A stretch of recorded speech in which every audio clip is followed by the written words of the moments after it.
అందరికీ నమస్కారం. ఈ రోజు శ్రీమద్ భగవద్గీతలోని ద్వితీయాధ్యాయమైన సాంఖ్య యోగంలోని 4వ శ్లోకము.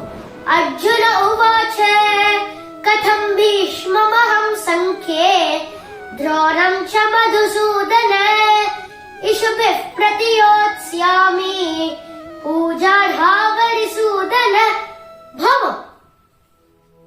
అర్జునుడు శ్రీకృష్ణుడితో ఇలా పలికెను, ఓ మధుసూదన, పూజ్యులైన భీష్ముడు మరియు ద్రోణుడు వంటి వారి మీద నేను బాణాలను ఎలా విదువగలను? ఓ శత్రువులను నాశనం చేసేవారా. 5వ శ్లోకము. గురూణ హత్వా హి మహానుభావాన్ శ్రేయో భోక్తుం భైక్ష్యమపీహ లోకే హత్వార్థకామాంస్తు గురూని హైవ భుంజీయ భోగాన్ రుధిర ప్రదిగ్ధాన్ భవం. అర్జునుడు ఇంకా శ్రీకృష్ణుడితో ఇలా పలికెను, ఓ కృష్ణ, గురువులు వంటి పెద్దవారిని సంహరించడం కంటే యాచకుడిగా బతకడం మేలు.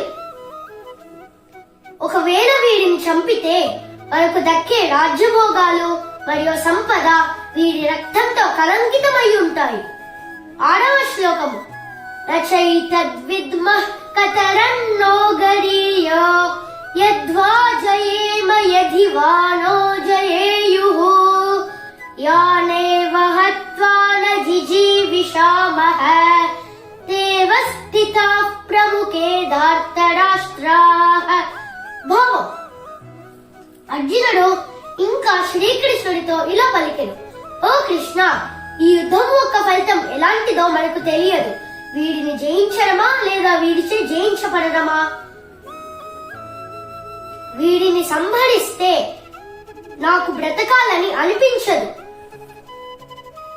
అయినా వీడు ధృతరాష్ట్రుడి పక్షాన ఉన్నాడు. ఓం శ్రీ పరమాత్మనే నమః.